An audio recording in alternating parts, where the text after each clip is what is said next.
श्री कृष्णचंद्र चक्रवर्ती भगवान की जय। ग्रंथराज श्रीमद् भगवद गीता की जय। ग्रंथराज श्रीमद् ब्रह्म विद्या शास्त्र की जय। भगवान श्री चक्रधर स्वामी की जय। सभी भक्तों को जय श्री कृष्ण, जय श्री चक्रधर। आपको लीला सुनाते हैं भगवान श्री चक्रधर स्वामी की।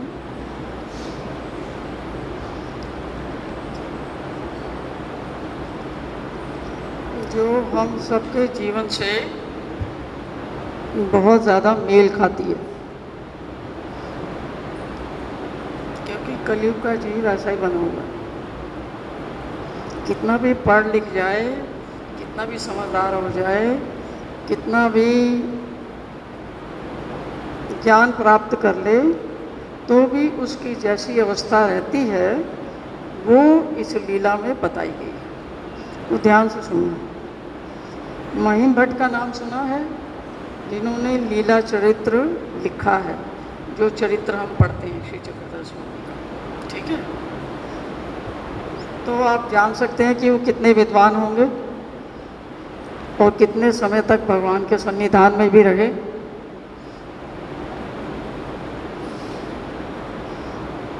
लेकिन भगवान ने उनको अपने पंथ का आचार्य नहीं बनाया।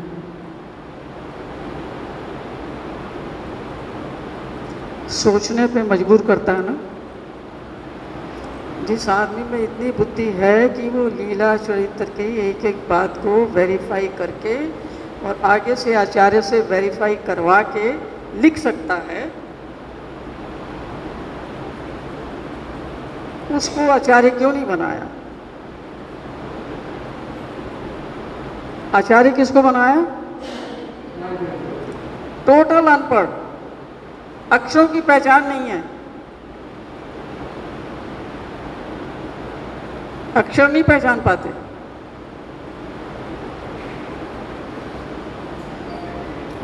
इससे क्या पता लगता है? कुछ समझ आती है इससे? क्या समझ आता है?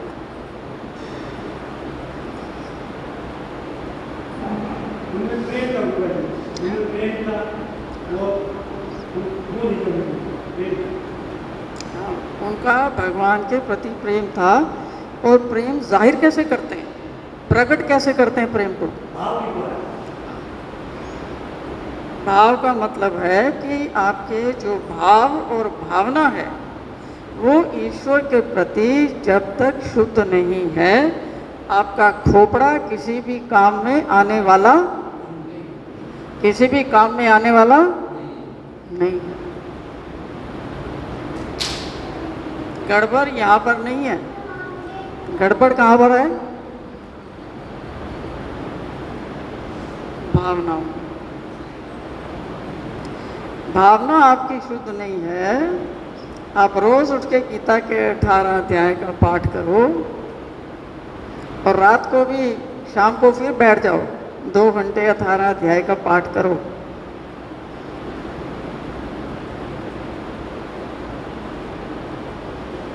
उससे भगवान प्रसन्न हो जाएगा। क्योंकि खोट कहाँ है? खोट आपकी भावना में है। मलिनता कहाँ है? आपके हृदय में है। यानी कि आपकी भावनाओं में मलिनता है, और भावनाओं में मलिनता होने से विचारों में भी मलिनता ट्रांसफर हो जाती है। होती है नहीं? जिसके प्रति आपके भाव ठीक नहीं है, उसके प्रति आपके विचार कैसे होंगे? कैसे होंगे? अच्छे हो सकते हैं। और जिसके प्रति आपके विचार खराब हैं, उसके प्रति आपकी भावना कैसे हो जाएगी? जब मिल जाए तो क्या करोगे उससे? फूल झड़ेंगे तुम्हारी आवाज़ से? हाँ, बम के गोले बरसेंगे। जो आदमी को पसंद करते हैं, ज़्यादा दूसरे गोले बरसाने की ज़रूरत नहीं है। आपकी ज़बान ही काफ़ी है गोला बारूद फेंकने के लिए। काफ़ी है? नहीं काफ़ी है ये? नहीं ये इस लीला में जाहिर होता है कि दिमाग से चुस्त होना तो सब चाहता है, सब चाहते हैं, और दुनिया में जो दिमाग से थोड़ा वैसा है उसका गुजारा नहीं चलता। तो हम क्या सोचते हैं कि भक्ति में भी अब किसको लेके आएंगे? दिमाग को लेके आएंगे। भक्ति जो हृदय से करनी चाहिए थी, भक्ति का मतलब है भावना होती है, भाव होता है, प्रेम होता है। अब वो दिमाग में है क्या? ये तुम्हारी चालाकी में है क्या? अब ये कर रहे हैं हम। जहाँ हमने मन लगाना चाहिए था, भाव लगाना चाहिए था, वहाँ हम बुद्धि का प्रयोग कर रहे हैं, अपनी सियाणप का, अपनी चालाकी का। वो कामयाब होगा? कामयाब होगा?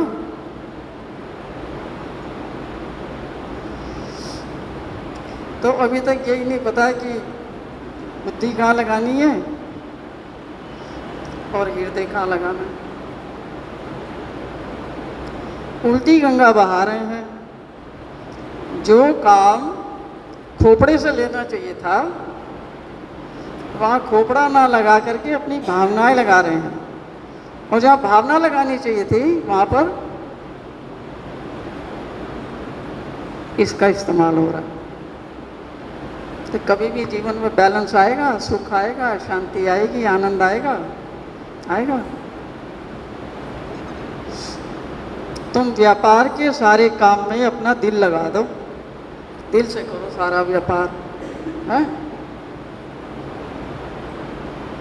और जो आपका परिवार है वहाँ पर अपना खोपड़ा चलाओ। ये यूँ करती है, वो वैसे करता है, उसने वैसे कर दिया, उसने तैसे कर दिया, उसने ये कर दिया, उसने वो कर दिया, उसको ऐसा नहीं करना चाहिए, उसको वैसा नहीं करना चाहिए, उसने 3 साल से कर रही है, वो दूसरी जो है वो 17 साल से कर रही है। ये कैसे पता लगता है? जब आप वहाँ पर अपना खोपड़ा लगाते हैं, अपनी बुद्धि लगाते हैं। परिवार में सुख शांति के लिए वहाँ खोपड़े की ज़रूरत है जी? खोपड़े की ज़रूरत है वहाँ। हमने क्या लगा रखा है संसार में, परिवार में? किससे काम करते हैं?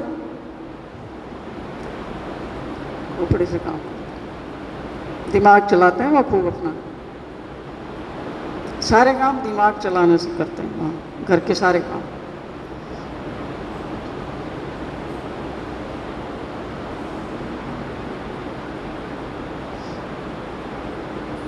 अब घर के जो सारे लोग हैं वो तो तुम्हारे जीवन में तुम्हारे सबसे नज़दीकी लोग हैं।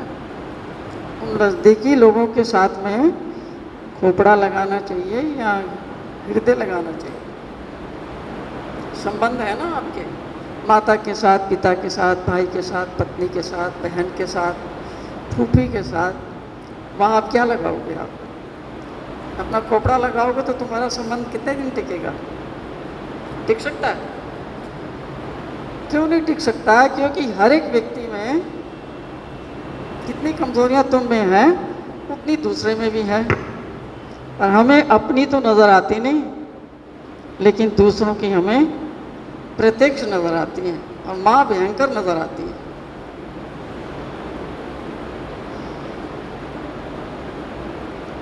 भगवान की भक्ति में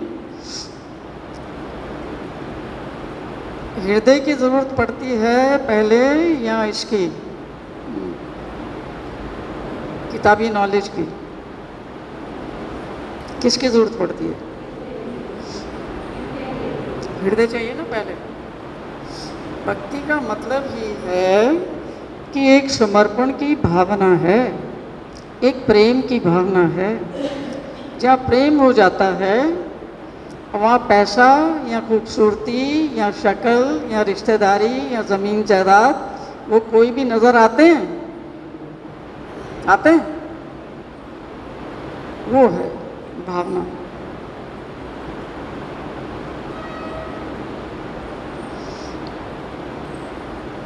भक्ति जो है भावना के ऊपर निर्भर करती है कि आपके भाव कैसे हैं भगवान के प्रति, है ना।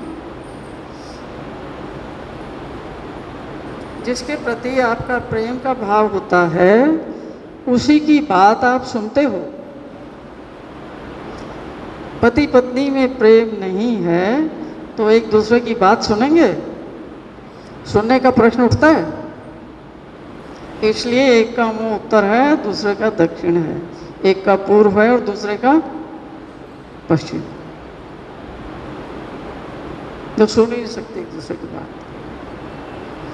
एक दूसरे की बात सुनने के लिए, समझने के लिए, किसी ने कहा उसको सोचने के लिए, उसको मानने के लिए प्रेम आवश्यक है। अब मनुष्य उसी की बात सुनता है जिससे उसको थोड़ा सा प्रेम है, थोड़ी सी उसकी भावना है। जिनके प्रति भावना नहीं है उनकी बात हम रत्ती भर भी सुनते हैं, उनको कैसे हम जवाब देते हैं वो हम सबको पता है ना। जवाब देते हैं ना कुछ, साइड हो जाता है ना, की बात सुन के राज में।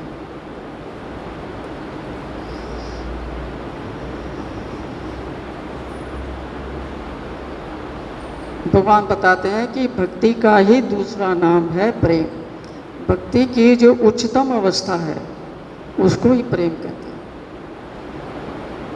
ये भक्ति होती है जो आपकी डिवोशन होती है, जो आपके हृदय में भक्त के भाव होते हैं, वो ही धीरे धीरे धीरे धीरे बढ़ के कालांतर में क्या बन जाते हैं? प्रेम बन जाते हैं। और प्रेम एक ही जगह में जाके सेटल होता है, उसकी चरम सीमा है भगवान का प्रेम। वो संसार में आके उस प्रेम को ढूंढता रहता है, ढूंढता रहता है ना। कोई भी ऐसा व्यक्ति है जिसका प्रेम के बगैर काम चलता है? कीड़े मकोड़े से ले लो, जानवर से ले लो, पक्षी से ले लो, पक्षियों से ले लो, जल में चलने वालों से, आकाश में उड़ने वालों से, कोई भी प्रेम के बगैर सरवाइव कर सकता है, जीवित रह सकता है। इसलिए प्रेम जो है जीवन में बहुत ज़रूरी है। ये प्रेम के अभाव के कारण ही हमारे अंदर सारी विकृतियां पैदा होती हैं। जब जीवन में प्रेम का अभाव होता है तभी आदमी का खोपड़ा जो है दूषित होना शुरू हो जाता है।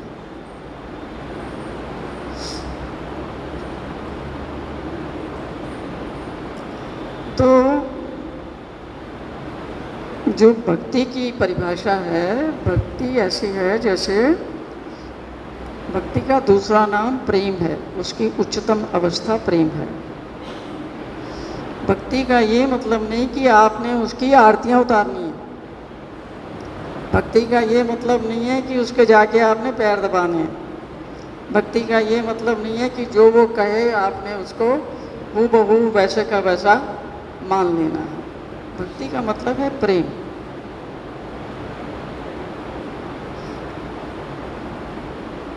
प्रेम और दूसरी चीज़ है मोह। मोह और प्रेम अधिकतर 99% लोगों को एक जैसे लगते हैं। वो ये अंतर नहीं बता पाते कि प्रेम क्या चीज़ है और मोह क्या चीज़ है। मोह यानी कि मोह और ममता। जैसे एक माता है, उसकी स्वाभाविक ममता है अपने बच्चों के प्रति, है ना। ममता और प्रेम दोनों एक हैं, है? जब तुम्हें ये पता लग गया कि दोनों एक नहीं है, और वो हैं क्या, वो भी तो जानना ज़रूरी है। ये समझिए ना, माता का जो है बच्चों के प्रति, साधारण भाषा में हम उसको कह देते हैं प्रेम ही है, लेकिन प्रेम में और मोह ममता में ज़मीन और आसमान का अंतर है। ज़मीन और आसमान का, ज़मीन और आसमान दोनों एक हैं। कितना अंतर है उनमें? उतना ही अंतर है प्रेम में और मोह में। मोह का हम सबको पता है सब जानते हैं ना मोह कैसा होता है। मोह की शुरुआत होती है मैं से, अहंकार से। और अहंकार कहता है ये बच्चा मेरा है, ये पति मेरा है, ये घर मेरा है, ये परिवार मेरा है, ये गाड़ी मेरी है। मोह की शुरुआत होती है मैं से और मेरे पे एक्सटेंड होती है, और मेरे का कोई अंत नहीं है ना। आपके विस्तार का कोई अंत नहीं है। आप अपनी आसक्ति को, अपने मोह को जहाँ तक लेके जाना चाहते हो वहाँ तक जा सकते हो, तो उसका कोई अंत नहीं है। अब जिनके साथ हमारा मोह होता है, जिसको हम अपना कहते हैं,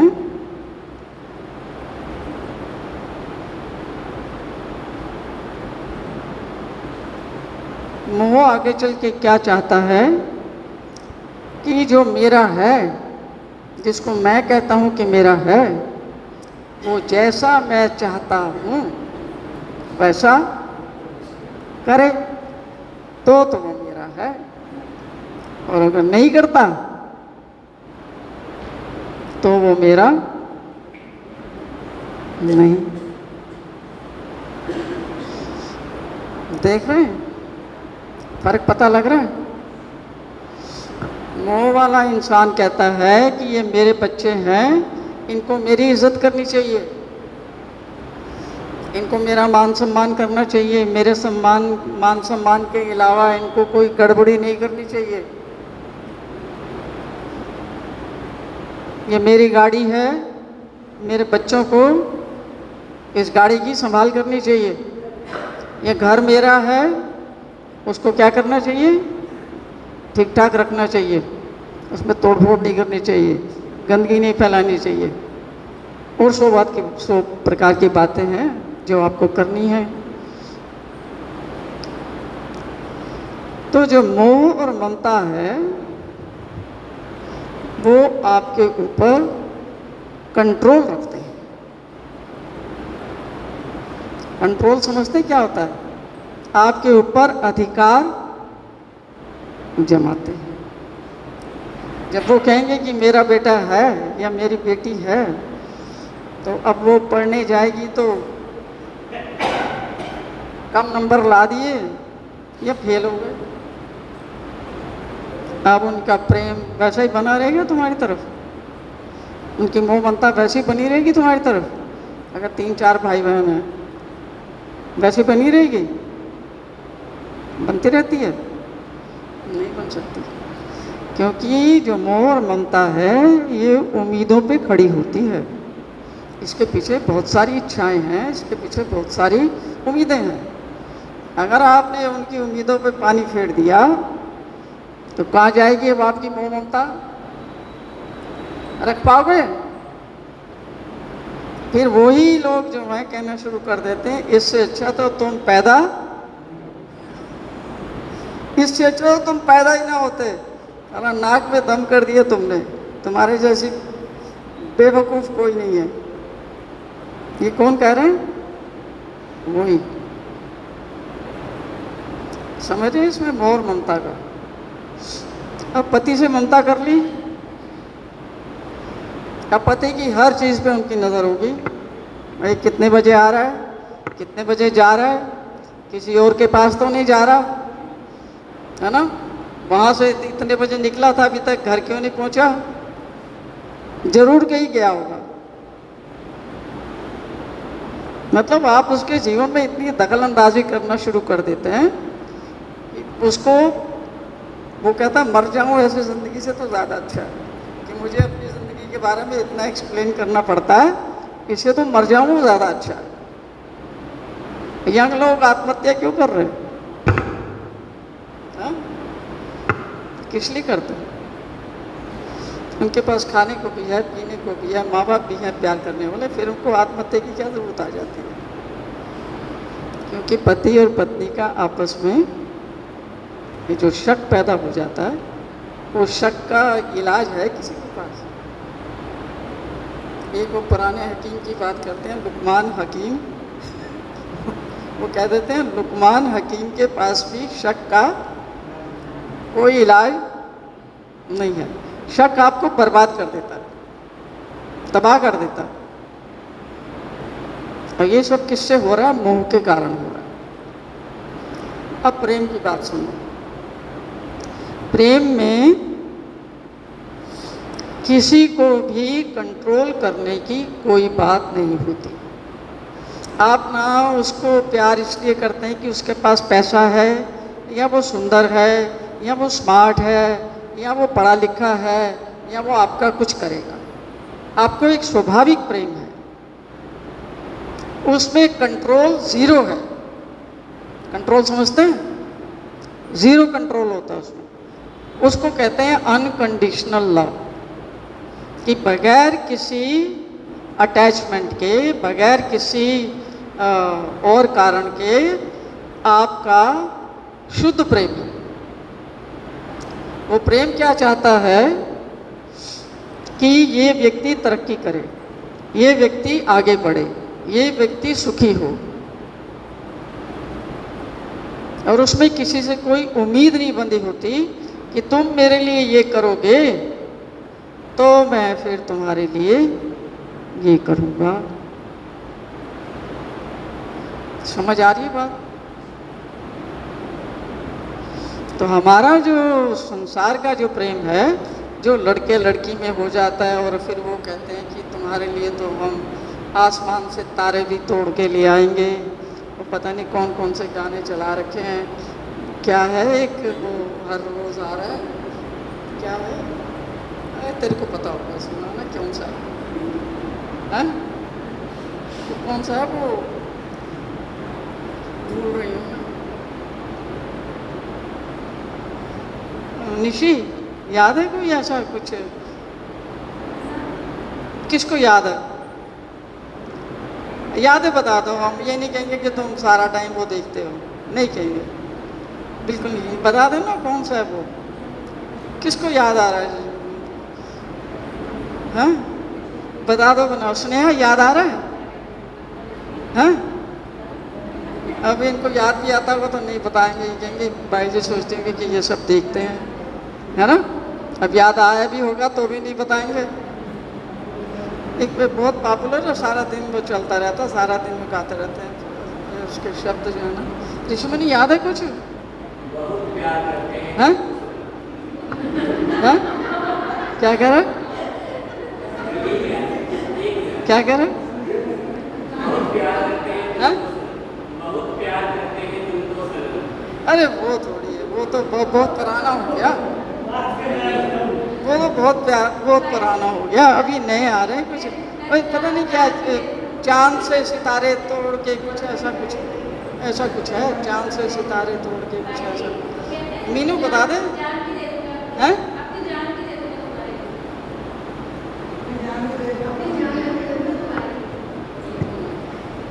नहीं, तुम लोग बता नहीं रहे ना। तुषार, याद है तेरे को? हाँ, चलो जो कुछ भी है छोड़ो उसको। तो मतलब ये है कि हमारा ध्यान जिसको हम प्यार कहते हैं, वो एक फिजिकल अट्रैक्शन के अलावा और कुछ भी नहीं है। और उस पे हमारी सारी उम्मीदें खड़ी हुई हैं, हज़ारों उम्मीदें हैं उसके पीछे, कि वो जो लड़का है जिसको हमने अपने सपनों का राजकुमार माना है, उसमें ये सारी कंडीशंस पूरी होंगी कि वो आएगा और ऑब्वियसली घोड़े पे बैठ के आएगा और राजकुमारी को ले जाएगा और फिर राजकुमारी की सारी इच्छाएं पूरी करेगा, है ना? जो फिल्मों में तो ये दिखाते हैं ना। तो ये जितना भी आकर्षण है, अरे चुप होके बैठ जाओ, नहीं मैं सारे पंखे बंद कर दूंगी। अरे यहाँ पंखे के नीचे बैठो, वहाँ पंखे के नीचे बैठो, सारे पंखे बंद कर दो। इसमें बंद कर दे पंखे। जिनको नहीं सुनने की इच्छा जाए यहाँ से, मुझे कुछ ज़्यादा बताने की ज़रूरत नहीं है। पंखे बंद कर दे सारे। पहले मैं अपने ही कर दूँ।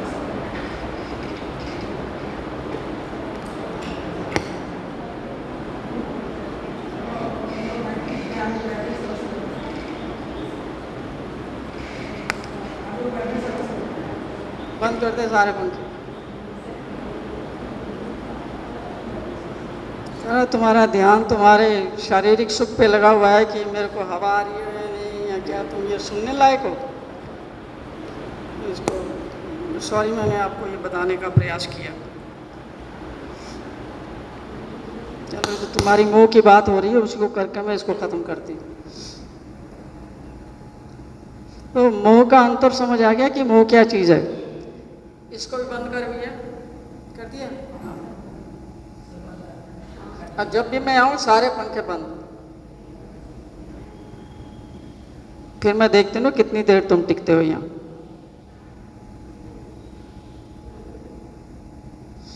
मोह का मतलब समझ में आया? क्या है मोह? इतनी देर से बोल रही हूँ, तुम्हारा ध्यान लगा हुआ, साला हवा नहीं आ रही, हवा नहीं आ रही। इधर बैठो, वो इशारा करे हाँ इधर आ जाए, इधर आ जाए, हाँ इधर आ जाए, इधर आ रही है। ये तो तुम्हारा भगवान के वचनों के प्रति तुम्हारी बुद्धि है, तो तुम्हें खाक समझ आएगा। तुम्हारा ध्यान तो तुम्हारे शरीर सुख पे लगा हुआ है। करने क्या आते हो यहाँ? तुम्हारे घरों में पंखे नहीं है? सारा दिन वो पंखे चला के बैठते हो, एसी चला के बैठते हो, तुम्हें 1 घंटा मुश्किल से बैठना पड़ता है। मेरे आने से पहले वो चल रहे थे हाँ हाँ हाँ हाँ हाँ वाले। तुम्हें कुछ सुनने की इच्छा तो है नहीं, तुम्हें तो शारीरिक सुख चाहिए कि इसको जो है ठंडी हवा मिलती रहे बस। और करने चले भक्ति, करने क्या चले मंदिर में? करने क्या चले? बताओ बताओ। कृष्ण भगवान तू तो मेरा तो मैं तो तेरी, है ना? पर कुछ करने के लिए मत कहियो, क्योंकि मैं कुछ करके राजी नहीं हूं। कुछ करने के लिए मत कहियो, बस बातों बातों से भक्ति चलेगी, मैं तेरी और तू मेरा।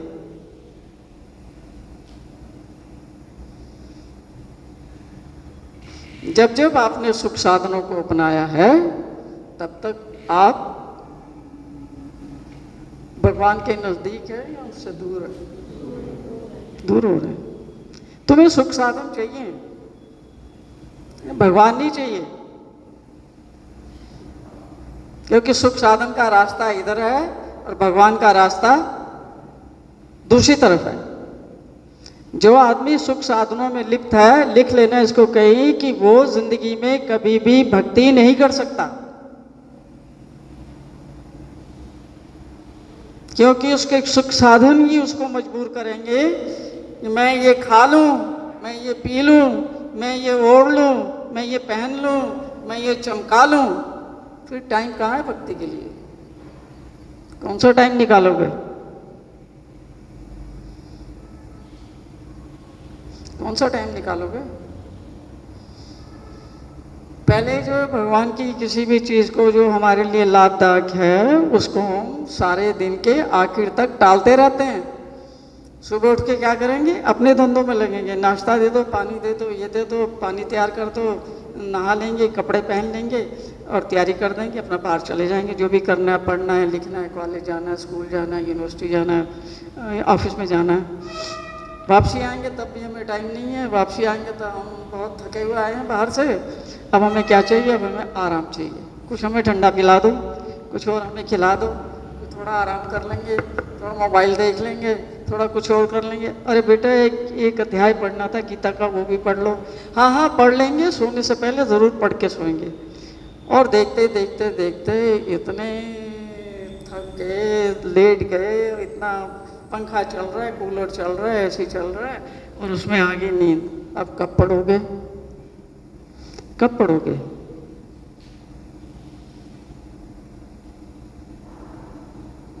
ऐसे सुख साधन जो है आपको भगवान से दूर करते हैं, क्योंकि वो आपको शारीरिक सुख में लगा देते हैं, बस उसी में उलझे रहो। इसलिए भगवान को कहना पड़ा कि सुख साधनों से मेरी प्राप्ति, मेरी प्राप्ति, या उन्होंने कहा है कि सुख साधनों से मेरी प्राप्ति होती है? काहे गई? तुमने कभी ये नहीं विचार किया, क्या ये विचार किया है कि जो भक्ति करने जाते हैं उनको कष्ट क्यों आते हैं?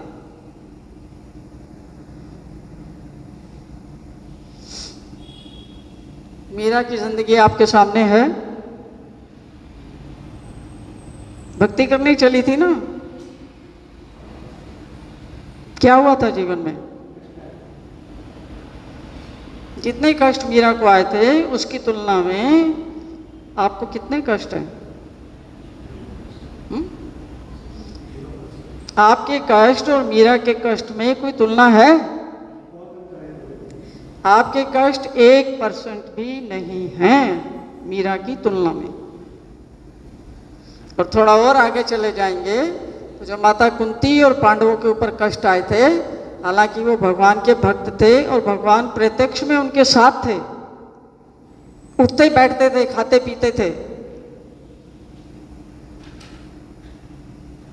कुंती माता के कष्टों की तुलना में आपके कष्ट कितने % हैं? 1% भी नहीं है। और हाहाकार तुमने कितनी बचा रखी है? घर में भी हाहाकार, बाहर भी हाहाकार, जहां जाते हो वहां हाहाकार मचा रखी है। मुझे शारीरिक कष्ट है, मुझे मानसिक कष्ट है, मुझे फलाना कष्ट है, मुझे ये है वो है। ये भी नहीं देखते कि किससे बात कर रहे हैं। कोई नया व्यक्ति है जिसको तुम जानते तक नहीं हो, उसी के साथ शुरू हो गए कि मेरे को इसने परेशान कर रखा है। और वो कहता है मुझे पता ही नहीं किसकी बात तुम कर रहे हो, कौन है वो। कह रहे नहीं, जानने की क्या जरूरत है, जानने की क्या जरूरत है, सुन लो सिर्फ तुम। इतना सा तुमसे कष्ट बरसात नहीं होता, आप भक्ति करोगे? सारा शास्त्र भरा पड़ा है कि जब तक आप कष्ट नहीं उठा सकते आप भक्ति नहीं कर सकते। क्योंकि जब भी आप अपने कल्याण के लिए पहला कदम उठाओगे आपको शारीरिक कष्ट और आपको मानसिक कष्ट उठाने पड़ेंगे। और आप ना शारीरिक कष्ट उठा के राजी हैं और ना ही मानसिक कष्ट उठा के राजी हैं। फिर यहाँ क्या करने हैं? काय को ही ढोंग करते हैं भक्ति का।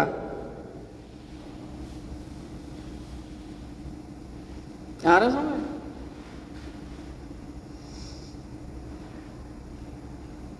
जितना जितना सुख सुविधाओं के पास जाओगे, ये लिख के घर में अपने घर में लगा दो, जितना जितना मैं सुख सुविधाओं के पास जाऊंगा उतना उतना मैं परमेश्वर से दूर होता जाऊंगा। और तुमने दूर होना हो तो उनका आश्रय लो, उन साधनों का।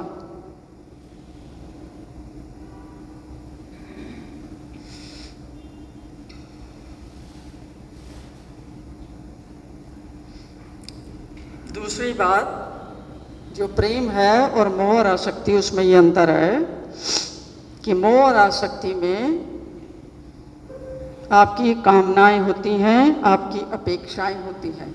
आप किसी से मोह या आसक्ति इसलिए करते हो कि वो आपकी किसी न किसी ज़रूरत को पूरा करेगा। बच्चे से उम्मीदें हैं या नहीं? पत्नी से उम्मीदें हैं, पति से उम्मीदें हैं, और कोई रिश्तेदार है उनसे उम्मीदें हैं। जब उम्मीदें नहीं पूरी होती तो रिश्तेदारी निभाते हो? जाते हो उनके पास? क्यों नहीं जाते? क्योंकि उनसे तुम्हारी उम्मीदें पूरी नहीं हो रही। लेकिन प्रेम जो है उसमें किसी भी प्रकार की कोई उम्मीद नहीं है। प्रेम में ना ही कोई अपेक्षा है, ना ही कोई जरूरत है।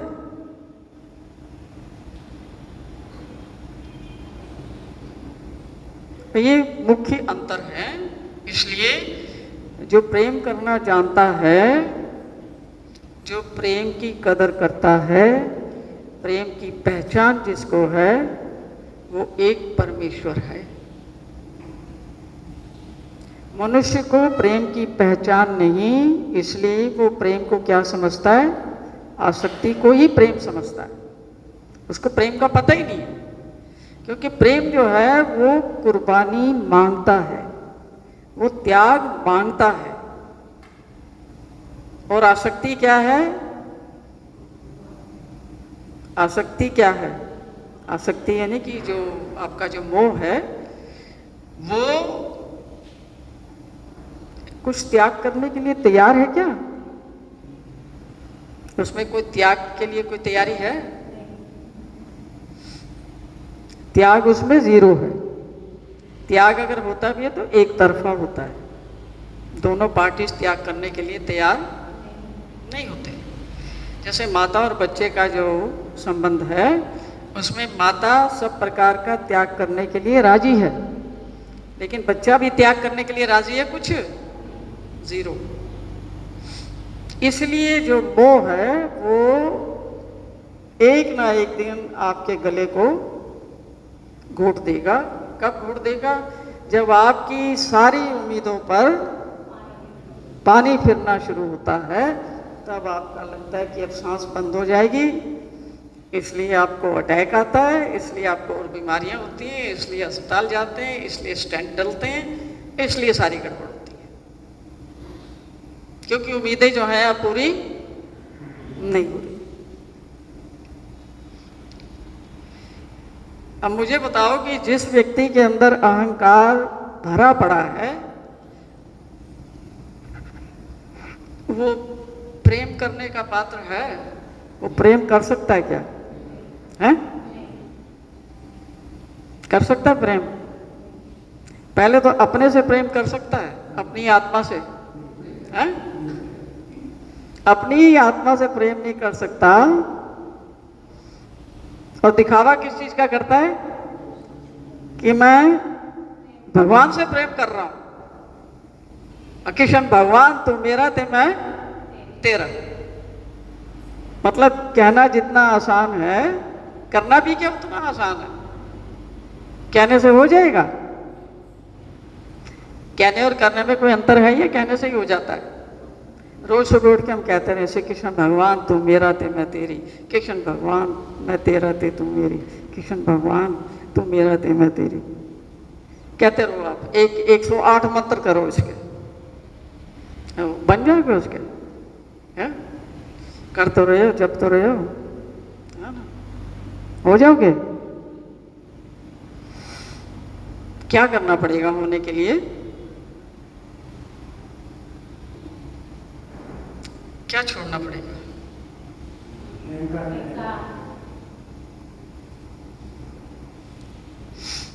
आपको अपने अहंकार के बारे में पता होना चाहिए,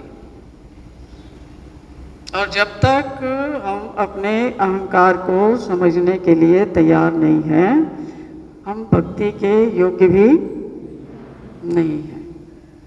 अहंकार के रहते भक्ति का फूल खिल नहीं सकता। कोई भी देखे भगवान का भक्त जिसकी चर्चा हुई हो कभी शास्त्र में या कभी किसी कथा में, कि भगवान का कोई ऐसा भक्त था जो महाअहंकारी था और उसका कल्याण हो गया, है? सुना है कभी? है? नहीं ना?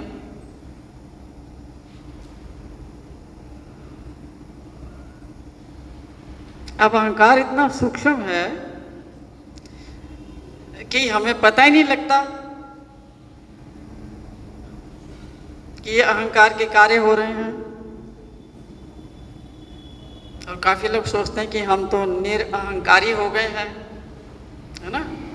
तो जो लोग ये सोचते हैं कि हम निरअहंकारी हो गए हैं, तो मैं उनको बता देना चाहती हूँ कि अगर आप निरअहंकारी हो जाते हैं तो आपको भगवान का प्रत्यक्ष दर्शन हो जाता है। हुआ है क्या किसी को? हुआ है? अगर अहंकार नहीं है, अहंकार खत्म है, निरअहंकारी हो गए हैं, तो आत्मा ही प्रकट हो जाती है, प्रत्यक्ष दर्शन हो जाता है। यहाँ बहुत से लोग हैं, हमारा मन हमको कहेगा नहीं नहीं मेरे अंदर तो अहंकार बिल्कुल नहीं है भाई जी, मैं किसी से भी जो है ना ऐसे अहंकार की बात बिल्कुल कोई नहीं करती, ना ही मेरे अंदर कोई अहंकार है।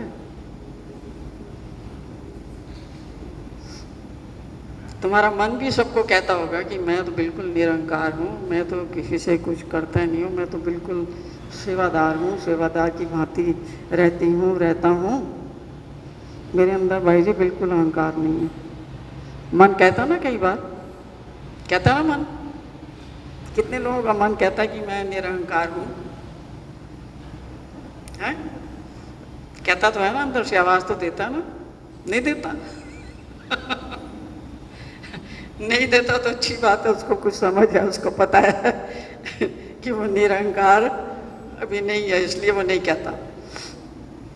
पर मन जो है आपको तुलना करके बताएगा कि जितने भी लोग इस मंदिर में आ रहे हैं वो सब अहंकारी हैं, और उनकी तुलना में मेरा अहंकार जो है क्या है, सबसे कम है। अब ये तुलना जो है बहुत लोगों के दिमाग में आती है, पर आप ये सोचो कि जब आप अपने आप को नहीं जानते, अपने आप को नहीं समझते, तो क्या आप अपने अहंकार को समझने के लिए आपके पास शक्ति और सामर्थ्य है? जो आदमी अपने आप को नहीं समझता, अपने आप को नहीं मानता कि मैं कौन हूँ, मैं आत्मा हूँ, मानता कि मैं ये शरीर ही हूँ जो मुझे दिख रहा है, उसके पास शक्ति और सामर्थ्य है कि वो अपने अहंकार के बारे में कोई बात कर सके, कोई टिप्पणी कर सके, या दूसरे किसी के बारे में तुलनात्मक कोई टिप्पणी कर सके? नहीं कर सकता। ये सारे का सारा दायरा जो है ये झूठ का है, ये छल का है, ये कपट का है। ज्ञान हो जाने के बाद भी ये छल और ये कपट और ये अहंकार आदमी का पीछा नहीं छोड़ते। बड़े बड़े ऋषि, तपस्वी, मुनि अहंकार के कारण अपने पद से भ्रष्ट हुए नहीं? कोई अहंकार के कारण गया है, कोई अविषय वासना के कारण गया है, कोई किसी और कारण से गया है। मतलब जो इंद्रियों के विषय हैं और जो अहंकार है, यही मनुष्य के पतन का मुख्य कारण बनते हैं, इसलिए इनको समझना बहुत ज़रूरी है। ऐसे ही हमारे जो यहाँ पर जो नायक हैं, जिनका नाम है महिम भट्ट, जिन्होंने ये ब्रह्म विद्या शास्त्र का जो लीला चरित्र है जिसमें से शास्त्र आया है, उसका लिखान किया था। ये जब पहली बार भगवान को मिलते हैं तो ये अन्य धर्मों के प्रकांड पंडित थे। इनके पास जितना भी अन्य धर्म का ज्ञान है वो सारी चीज़ें इनको पता थी। और इनके जो मामा और इनके ससुर जो थे, दोनों एक ही थे। इनके मामा भी थे और इनके ससुर भी थे। तो उनसे इन्होंने ओरिजिनल शुरुआती जो है ज्ञान प्राप्त किया था। उसके बाद ये बाहर चले गए थे, वहाँ से जाकर के ये और डिग्री वगैरह लेके आए, जिससे कि पता लगे कि जो ज्ञान काफ़ी लोगों को नहीं है वो भी ज्ञान मैं हासिल कर लूँ। तो वो करने के लिए कहीं साउथ के देशों में गए थे, तेलंग देश में गए थे। वहाँ से ये पढ़ लिख के आए, पढ़ लिख के बड़े विद्वान बन के आए। और दिन के टाइम में जब भयंकर सूर्य निकला हुआ है, तब ये एक मशाल अपने हाथ में लेके चलते थे। क्या दिखाने के लिए? एक सूर्य जो है आसमान में है और धरती का सूर्य मैं हूँ, महामहिम भट्ट। भट्ट यानी कि बड़ा श्रेष्ठ ब्राह्मण, नाम उनका महामहिम था, महिम भट्ट। तो वो उनके जो मामा थे और ससुर भी थे, उन्होंने कहा कि इसको तो पढ़ने के लिए भेजा था, ये तो पढ़ के जो आया वो तो ठीक है, पर इसका अहंकार जो है अब तो 7वें 10वें आसमान पे है, उसकी तो कोई सीमा ही नहीं है। मतलब दिन में मशाल लेके चलता है। और उसका ये जो अंगूठा है ना, पैर के अंगूठे, उसमें उसने बांध रखे हैं कोई धागे वागे से उसके घास लगा के ना धागे बांध रखे हैं। कोई पूछता नहीं है ये धागे किस लिए बांध रखे हैं, कह रहे जितने यहाँ पर धागे हैं ना उतने ही लोगों को मैंने शास्त्रार्थ में पराजित कर रखा है, मतलब उनको हरा रखा है। अब वो मामा कहते हैं इसको तो पढ़ने के लिए भेजा था, कुछ ये तो ऐसी अवस्था में वापस आया, अब इसका कुछ समाधान तो मुझे ढूंढना पड़ेगा। उसने उनको आइडिया दिया कि ऐसा करें आप महामहिम भट्ट जी, यहाँ डोमेग्राम नाम की एक जगह है, वहाँ पर एक संत जी आए हुए हैं चक्रधर के नाम से, आप उनके साथ में भी जाके चर्चा करो, और उनको तुमने हरा दिया ना तो बस फिर हम मान जाएंगे कि आपके ज्ञान में बहुत दम है, ये करो आप जाके। उसने कहा ठीक है। उसने कहा वो जानते हैं कुछ संस्कृत जानते हैं क्या? वो कह रहे हैं इतना तो मुझे नहीं पता, संस्कृत जानते हैं नहीं, बाकी है ना मराठी वगैरह बोलते हैं, तो आपकी बातचीत हो जाएगी बड़ी अच्छी। उसने कहा ठीक है। तो वो तैयारी करता है भगवान के पास जाने की। फाइनली उसकी भगवान से भेंट होती है। ये मैं उसकी बात सुना रही हूँ आपको, जिन्होंने लीला चरित्र नाम का इतना मोटा ग्रंथ जो है ना, जो आप जिसमें से सारी लीलाएं पढ़ते हो, वो लीला चरित्र नाम का ग्रंथ लिखा। ये उनकी बात है। ये तो भगवान के पास में जब वो जा रहे थे तो रास्ते में सोच रहे थे कि भगवान ऐसा सवाल करेंगे, उनको नहीं पता था भगवान है, फिर चक्रधर जी ऐसा सवाल करेंगे तो मैं ऐसा जवाब दूंगा, वो ऐसा बोलेंगे तो मैं यही कहूँगा, ऐसा प्रश्न उठाएंगे तो मैं यही कहूँगा। वो पूरी उधेड़ बुन में वो रास्ता सारा कट गया। अब वो आगे भगवान के साथ, भगवान अपने उनका पूजा अवसर भी हुआ था, वो बैठे हुए थे। पूजा अवसर में जब भी कोई भक्त आता था तो जो श्रद्धालु हैं कोई भगवान को हार पहना देता था, कुछ पेट रखता था, दंडवत करता था। तो उस वक्त भगवान का पूजा अवसर भी हो के चुका था। तो भगवान की श्री मूर्ति को देख करके यहाँ से पढ़ती है, जो भी प्रश्न उत्तर सोच के आए थे सब उनके दिमाग में से एकदम उड़ गए, बिल्कुल ब्लैंक हो गया। जैसे हम रात भर जाग के पढ़ते रहे और सुबह जब पेपर देने गए तो पेपर सामने पड़ा हुआ है और कैसा लगता है कि यहाँ जो भी कुछ पढ़ा था वो गायब हो गया, एक भी चीज़ याद नहीं। आदमी कितना नर्वस हो जाता है। फील किया किसी ने कभी यहाँ कि पढ़ लिख के खूब गए और वहाँ आगे जाके ब्लैंक हो गया? कितने लोगों ने कभी फील किया ना? जितने ज़्यादा आप नर्वस होंगे, जितने ज़्यादा आप मुझे पढ़ना है, मुझे फर्स्ट डिवीज़न लानी है, मुझे ये करना है, वो करना है, बड़ा रट्टा लगा रहे हैं, छत के ऊपर जाके ऊपर नीचे रट्टा लगा रहे हैं। वहाँ पेपर आया ब्लैंक, एक भी अक्षर याद नहीं है। अब वहाँ बैठे हुए हैं, रोहित रहे हैं, भगवान ताले को रोज के एक भी अक्षर याद नहीं आ रहा, क्या करें।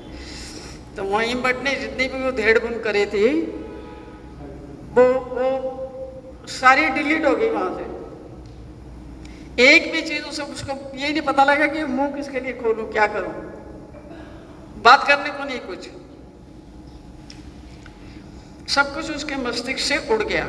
बहुत भी उसने कोशिश की कि कोई भी सूत्र उसको पकड़ में आ जाए, कुछ भी नहीं हुआ। अब जब भगवान ने देखा इसको ऐसे बैठे हुए तो भगवान ने फिर कुछ कहा कि थोड़ा इसकी हेल्प की जाए।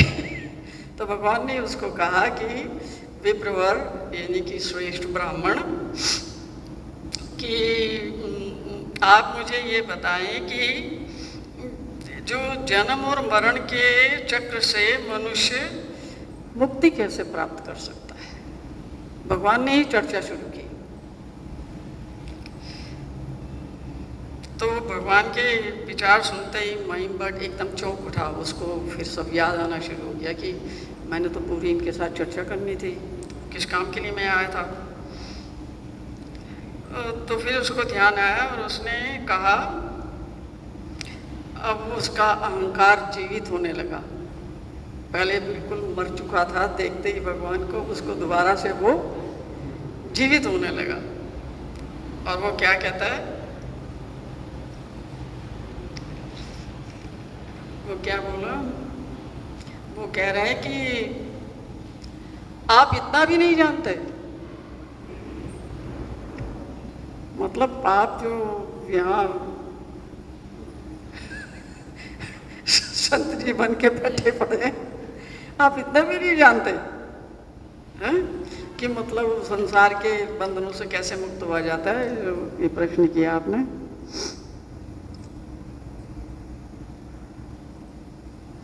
तो वहाँ भगवान के पास एक माता बैठी हुई थी। भगवान को तो उन्होंने कुछ नहीं कहा। वो जो माता बैठी हुई थी भाई साहब, उसको बहुत गुस्सा आ गया कि ये भगवान से कैसे बदतमीजी से बात कर रहा है। तो भगवान ने उसको कहा शांत हो जाओ, चिंता की कोई बात नहीं, शांत हो जाओ। भगवान ने कहा कि भगवान वो उसको भाई साहब गुस्सा आया। वो उसने देखा कि बड़ी अभद्र भाषा जो है ये बोल रहा है। भगवान ने कहा नहीं, चुप रहो। भगवान कहते हैं कि जो व्यक्ति अविद्या से ग्रसित है उससे आप क्या उम्मीद कर सकते हैं? वो तो ऐसी भाषा बोलेगा। अविद्या से ग्रसित यानी कि अहंकार से ग्रसित। उसको यही नहीं पता है कि मैं कौन हूँ, तो वो कैसे जानेगा कि परमेश्वर कौन है? तो इसलिए वो अबोध है, उसको छोड़ दो, उसके साथ ना पंगा नहीं लेना। तो उन्होंने बाईसा ने कहा ठीक है। थोड़ी देर के बाद फिर भगवान ने बगैर किसी देर से उससे पूछा कि मुझे ये बताइए आप कि कर्म कितने प्रकार के होते हैं? और उसने कहा कर्म तो 6 प्रकार के होते हैं, यजन याजन, अध्ययन अध्यापन और दान लेना और दान देना। ब्राह्मणों के जो कर्म है यही ये सिखाया जाता है, यही होते हैं। तो भगवान बोले कि इसमें कुछ तो नित्य के कर्म हैं जो आपके लिए होते हैं, और कुछ नैमित्तिक हैं जो दूसरों के लिए होते हैं। और इन दोनों कर्मों के अलावा और कोई कर्म नहीं है। जो नित्य के कर्म हैं जो हम अपने लिए करते हैं, जैसे माला फेरना हुआ, गीता पढ़ना हुआ और सेवा करनी, कुछ और करना हुआ, उससे तो जो हम प्रतिदिन जो पाप करते हैं वो खत्म होते हैं। और जो नैमित्तिक हैं किसी पर्टिकुलर पर्पस के लिए किए जाते हैं, किसी के निमित्त से किए जाते हैं, उसका फल अलग से मिल जाता है। अगर हम कोई अनुष्ठान करें कि हमें लड़का चाहिए, या अनुष्ठान करें हमें शादी करनी है, कोई अनुष्ठान करें हमें घर बनाना है, कोई अनुष्ठान करें मुझे व्यापार में बढ़ोतरी हो जाए, और कोई अनुष्ठान करें, वो जो हम किसी पर्टिकुलर पर्पस के लिए करते हैं उसका फल तो हमें फिर जब वो कार्य सिद्ध होता है तब मिल जाता है। तो भगवान कहते हैं कि फिर ऐसे कौन से कर्म बचे हैं जिनसे मुक्ति मिलेगी। माइंड बट का पहला जो प्रश्न था ना भगवान से, जो उन्होंने जो शुरुआत जहाँ पर हुई थी, भगवान ने यही पूछा था कि ऐसा कौन सा कार्य है जो किया जाए जिससे जीव मुक्ति पा सकता है। तो उसने कहा कर्मों से मुक्ति होती है। तो भगवान के कर्म तो ये 2 किस्म के होते हैं, नित्य हैं, नैमित्तिक हैं। नित्य से तो तुम्हारे हर रोज़ के पाप धुलते हैं, और नैमित्तिक से तुम्हें उसके फल मिलते हैं। तुमने इस काम के लिए किया, उसका ये फल मिल गया, इसके लिए किया ये मिल गया, बच्चे के लिए किया उसका ये मिल गया, बीमारी के लिए किया उसका ये फल मिल गया। अब और कौन से कर्म बाकी बचे हैं जिससे तुम्हारा अंतःकरण शुद्ध होगा और तुम्हें मुक्ति मिलेगी? अब वो निरुत्तर है, उसके पास जवाब नहीं। कोई और कर्म बचता ही नहीं है। अगर कर्मों से मुक्ति माने तब और कर्म कौन सा बचता है? कोई कर्म ही नहीं बचता।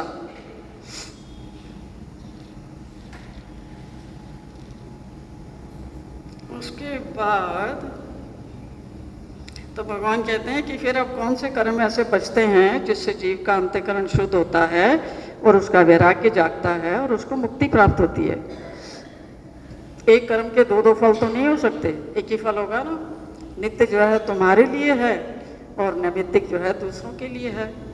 और जो तुम्हारे नित्य के कर्म हैं, जो तुम सुबह उठते हो, जो भी वो संध्या वंदन करते हैं, जो भी करते हैं, वो सारे तो तुम्हारे रोज़मर्रा के तुम्हारे ही पाप धोने के लिए काम आता है।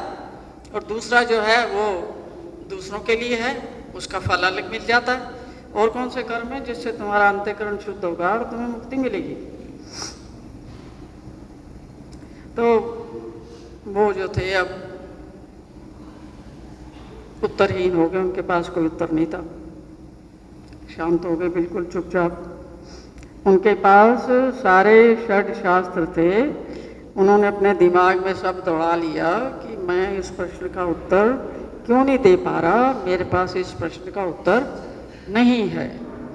तब वो भगवान से कहता है, अच्छा फिर आप ही इसका सही उत्तर बताएं। भगवान से ये कहता है कि फिर आप ही इसका सही उत्तर बताएं। इसका मतलब ये कि महिम भट्ट ने पहली बार अपने जीवन में भगवान के सामने अपना जो विचार था और अपना जो अहंकार था उसकी उनको हार माननी पड़ी।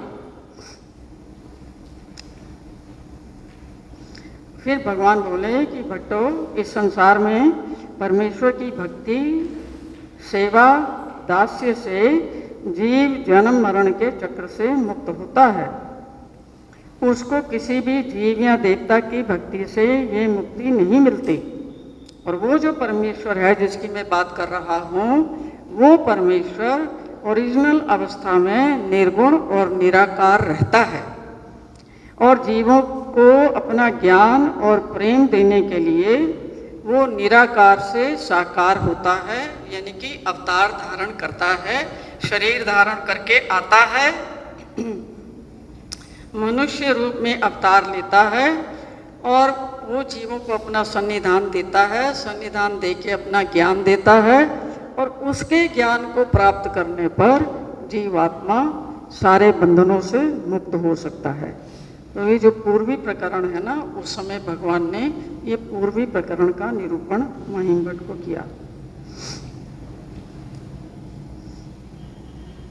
तब भगवान ने आगे उसको बताते हैं कि जो है उन्होंने ये सुन के प्रश्न किया कि आप कह रहे हैं कि ईश्वर निराकार से साकार होता है, अवतार धारण करता है, फिर उसकी सेवा दास्य करने से अर्थात उसकी आज्ञा पालन करने से जीवात्मा सारे कर्म बंधनों से मुक्त होता है।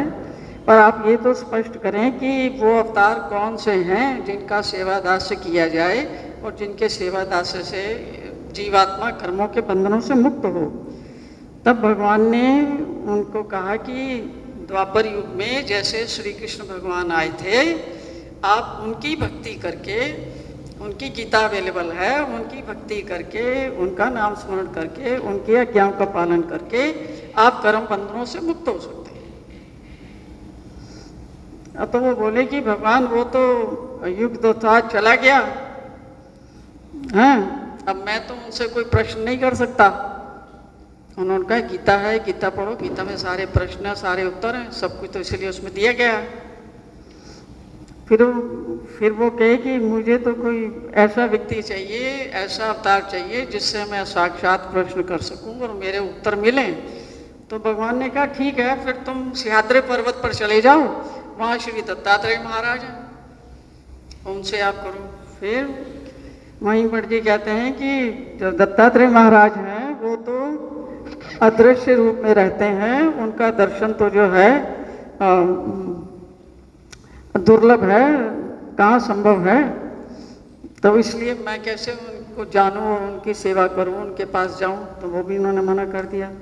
फिर वो भगवान ने बोला कि फिर तुम ऐसा करो, उनके श्री चक्रपाणी भगवान जी की शरण में चले जाओ द्वारिका में। तो महिम भट्ट बोले कि भगवान मैं जानता हूँ उनके अवतार के बारे में, पर उन्होंने भी कामाख्या के निमित्त से वो अवतार त्याग दिया है, देह त्याग दिया है। वो कह रहे कोई बात नहीं, तुम गोविंद प्रभु जी की शरण में चले जाओ। अब उन्होंने गोविंद प्रभु जी के बारे में भी सुन रखा था। उन्होंने कहा गोविंद प्रभु जी जो हैं वो विद्यमान तो हैं, पर उनका अवतार ऐसा है कि साधारण व्यक्ति जो है उनके नज़दीक नहीं जा सकता।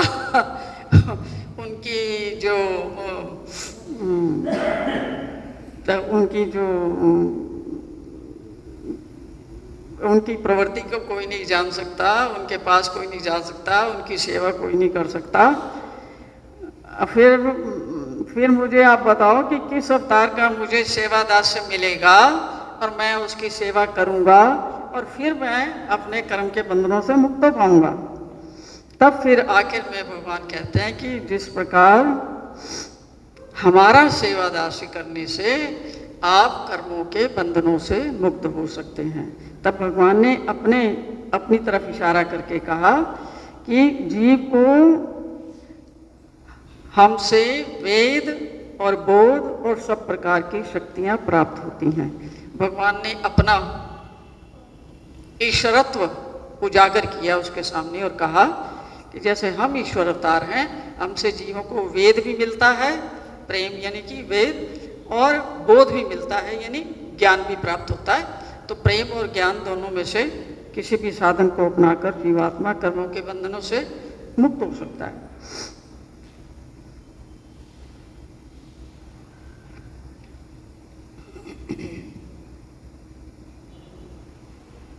तो इतना बताकर भगवान ने क्या किया, महिम भट्ट के अंदर भगवान ने बोध शक्ति का संचार किया।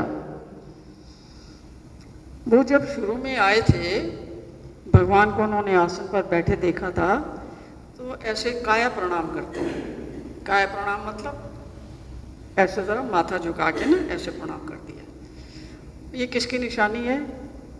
अहंकारी व्यक्ति की। वो कभी भी अपना सिर झुकाने के लिए तैयार नहीं होता। अब इतनी बात जब होगी, उसके बाद महिम भट्ट लेट के साष्टांग प्रणाम करते हैं भगवान को। जब उनको ये प्रतीति हो गई, उसके बाद महिम भट्ट जी उठे और भगवान के सम्मुख दंडवत प्रणाम करने लगे, श्री चरण स्पर्श करने लगे। आए तो थे वो खड़े खड़े, बस एक औपचारिक नमस्कार कर दिया था जिसे काया प्रणाम कहते हैं।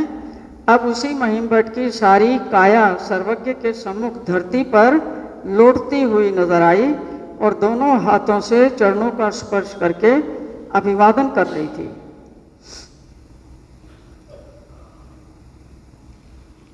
तब उनको ये रियलाइज हुआ कि जो हमारे मामा और ससुर हैं, उन्होंने हमें इनके पास क्यों भेजा। तब उनको समझ आया।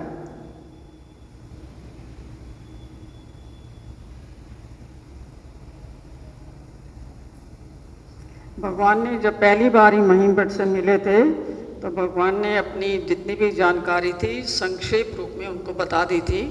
भगवान का जो सारा शास्त्र है वो 4 भाग में डिवाइड किया हुआ है, जिसमें जीव है, देवता है, प्रपंच है और परमेश्वर है। इन 4 चीज़ों का ज्ञान है। जो 4 अटल सिद्ध नित्य पदार्थ हैं, शाश्वत हैं, सनातन हैं, जो कारण रूप से सदैव रहते हैं, उन चारों चीज़ों का ज्ञान भगवान ने उसको महिम भट्ट को बता दिया। और भगवान ने कहा है कि जब आपको इन चारों पदार्थों का अच्छे से ज्ञान हो जाता है और उसके बाद जो भगवान ने करने के लिए चीज़ें बताई हैं, उनको आप अहंकार से रहित और स्वार्थ से रहित होकर जब आप हमारी आज्ञाओं का पालन करते हैं, मतलब भजन करते हैं, स्मरण करते हैं, सेवा करते हैं, कुछ और करते हैं, जो भी साधन अपनाते हैं, चाहे वो ज्ञान का है या भक्ति का है, वैराग्य का है या कर्म का है, कोई भी आप साधन अपनाते हैं, उसमें अहंकार रहित और स्वार्थ रहित यानी निस्वार्थ भाव से अगर आप करेंगे तो आपका जन्म मरण का बंधन जो है निश्चित रूप से टूट जाएगा। ईश्वर के ज्ञान की प्राप्ति का प्रथम लक्षण है कि अपने अहंकार को भुलाकर जीवात्मा परमेश्वर की शरण में आए। और जब तक अहंकार हमारे अंदर कायम रहता है, तब तक समझ लेना चाहिए कि आपको ईश्वर का ज्ञान कदापि नहीं है। ऊपर से चाहे ज्ञान ईश्वर का दिख भी रहा हो, समझ लेना चाहिए कि इस ज्ञान में ईश्वर नहीं है, क्योंकि ईश्वर निरभिमानी है। उसका वास्तविक ज्ञान भी निरअभिमान होता है। थोड़ा बहुत आदमी पढ़ लेता है तो उसको अपने ज्ञान का अहंकार हो जाता है, लेकिन उसको अपने अहंकार का ज्ञान ज्ञान का अहंकार तो हो जाता है, लेकिन अपने अहंकार का ज्ञान कदापि नहीं होता कि मेरे अंदर कितना अहंकार भरा पड़ा है। कारण क्या है कि परमेश्वर मेरा अभिमानी है और उसका ज्ञान भी मेरा अभिमान है, और उसको ज्ञान को हासिल करके जब अभिमान के कार्य आदमी करता है तो भगवान जो है उनको पता लग जाता है कि ये किस चीज़ के पीछे, मेरे पीछे नहीं है ये, इसलिए उसके किसी भी कर्म का नाश नहीं होता। भगवान कहते हैं जो मेरा ज्ञानी है उनका वास्तविक ज्ञान भी निरअभिमान होता है। अगर उसका ज्ञान अभिमान से युक्त है तो वो मेरा ज्ञानी नहीं है, नहीं हो सकता। पर जब ज्ञान जीवों का अथवा देवी देवताओं का होता है, हाँ, यहाँ पर भगवान अंतर बता रहे हैं कि कई प्रकार के ज्ञान हैं, जीवों का भी ज्ञान है, प्रपंच का भी ज्ञान है, देवी देवताओं का भरपूर ज्ञान है जिसका वेदों में सारा उल्लेख हुआ है। वो कह रहे हैं कि जीवों का और देवताओं का और प्रपंच का जो ज्ञान है, वो जो ज्ञान है वो आपके हृदय में और आपके भावनाओं में, आपके अंदर अहंकार को भरपूर मात्रा में भरता है। समझ आई कि जो डिग्रियां लेते हैं ना देवी देवताओं के ज्ञान में, वो सब अहंकार के कार्य बताया भगवान ने, और उसका कारण बताया भगवान ने। वो कह रहे हैं कि क्योंकि जीव तथा देवता दोनों अभिमानी हैं, और उनका ज्ञान अगर आपने लिया तो वो आपको क्या बनाएगा? निरभिमान बना सकता है क्या? वो आपको अभिमानी बनाएगा। इसलिए जितने भी देवताओं के ज्ञानी हैं या देवताओं के, ब्रह्म को छोड़ के जितने भी देवी देवताओं का ज्ञान रखते हैं या जीवों का ज्ञान रखते हैं, वो सब अहंकार से भरे पड़े हैं, ये बताने की कोशिश कर रहे हैं। उनके ज्ञान में सही बातें तो उनकी विद्या में अभिमान भरा होता है, इसलिए उनके ज्ञानी और विद्यावंत जो हैं उनमें भी अहंकार पाया जाता है, वो निरअहंकार नहीं है। तो यहाँ महिम भट्ट का जो अहंकार टूटा था वो ये संदेश दे रहे हैं कि जिस देवता जो देवता विद्याएं उन्होंने ग्रहण की थी दूर दूर जाके, उन देवता विद्याओं की तरफ से ही उनको अपने अंदर इतना अहंकार पैदा हो गया कि मेरे जैसा इस संसार में दूसरा कोई ज्ञानी नहीं है। उसी के लिए उनके जो ससुर थे, मामा थे, उन्होंने कहा है कि जाओ आप भगवान की शरण में जाओ, उनको आप हरा दोगे तो बस समझो कि बस आपकी बल्ले ही बल्ले, बहुत बढ़िया हो जाएगा, वो काम करो तुम। उसने कहा अच्छा, अब जो अहंकारी होता है तो उसको तो ऑप्शन मिलना चाहिए। वो कह रहा हाँ ज़रूर जाऊंगा। अब वहाँ से क्या हाल उसका होके निकला, मतलब ये कि उनका जो देवता भक्ति के कारण जो उनका दिमाग आसमान में ऊपर डोल रहा था, भगवान ने उसको कहाँ ला के रखा? जमीन पे ला के रखा। जो आदमी झुक के नमस्ते करने के लिए तैयार नहीं है, उसको पूरा सरेंडर की पोजीशन में ला करके उसका सिर भी धरती पर ले आया। सिर धरती पर लाने का मतलब है कि आपने अपने अहंकार को धरती पे ले आए, जो पहले आसमान में ढोल रहा था। तो ये जो मैंने आपको यात्रा सुनाई है, इस तरह महिम भट्ट की जो ये यात्रा है, ये बुनियादी तौर पर हम सब की यात्रा से बहुत ज़्यादा मिलती है। ये अहंकार से निरअहंकार की यात्रा है, और जब तक भक्ति के रास्ते पर, भक्ति हो या ज्ञान हो या वैराग्य हो या और भी कोई साधन हो, जब तक उसमें अहंकार से निरअहंकार की अवस्था नहीं आती, आपका कल्याण संभव नहीं है। देवता विद्या से ब्रह्म विद्या की ओर बढ़ने पर यह यात्रा संपूर्ण होती है। अधूरे सत्य से हट करके संपूर्ण सत्य को जानने से और उस सत्य के रास्ते पर चलने से जीवात्मा का कल्याण होता है। दोनों पक्षों को जानना चाहिए, निरअहंकार और अहंकार, ताकि आप अहंकार का त्याग करके निरअहंकारता के मार्ग पर चल सकें और अपने आप को जन्मों के कर्म बंधनों से मुक्त करके परमेश्वर की शरण में जा सकें। उसके लिए है ये प्रेरणादायक लीला महिम भट्ट की। ये किताब है डोमेग्राम की लीलाएं। उसमें से ये जो आज लीला हमने पढ़ी है वो 22 नंबर की लीला है। मैं एक एक चीज़ इसकी नहीं पढ़ पाई समय के अभाव के कारण, पर जो मुख्य रूप से जो भगवान कहना चाहते हैं वो आपके समझ प्रकट किया है। आप लोगों ने बड़े ध्यान से इसको सुना है, उसके लिए आपकी आभारी हूँ।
बोल बंसी वाले की जय हो। भगवान श्री चक्रधर स्वामी की जय हो।